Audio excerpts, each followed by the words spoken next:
Ano kaya to? Still to? Papanood mo, pakita mo. No video, no return, and refund. So, Ikot mo. video na natin. Ito kanina pa ito na-receive pero sealed pa. Hindi pa tinabuksan ni Mami. Kasi nga gusto niya ako yung magbukas. Dahil meron kami ditong Pustahan. ito sa halagang 200 plus ngayon. Nakuha ko lang siya ng 180 less than 100. Less than 200. Kasama na shipping fee. So sabi niya pag legit daw na totoong maganda yung sapatos siya yung magbabayad. Pero bayad ko na yan. Pero bayad na. Siyempre alam niya talo na siya. So patunayan na lang natin ha. Sana hindi. Ay, triple balik niyan pag peke yan. Ay, hindi. Ang usapan natin pag sintas niya. Ay, peke. Pag sintas niya. Peke. Ano sintas? Pero kinakabahan ako bakit sapatos ang bigat. Ano kaya to? Steel to? Okay, go. So, Huwag masisirain yan. huwag natin sirain yung ano. Dito tayo manira.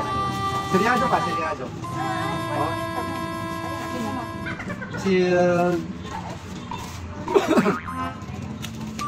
Wow, box pa lang, legit na. Korean shoes nga pala to. Si Mama Mia. Mia. Oh. Sarap daw yung hawak mo. Wow! Tingin. Problema, sapatos lang, walang sintas yata.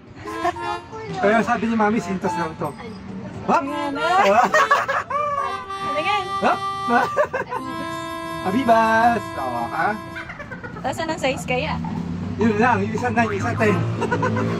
Ay, hindi, may parehas 10. Yan ang sa order ko eh. Kaya lang, parang kaliway. Parang mabigat. Alright.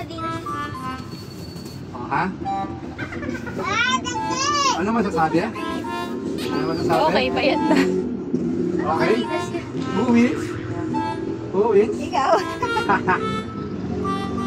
44. 44 outside. 44.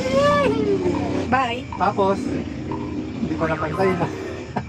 Okay na. Kaliwa kanan. Alright.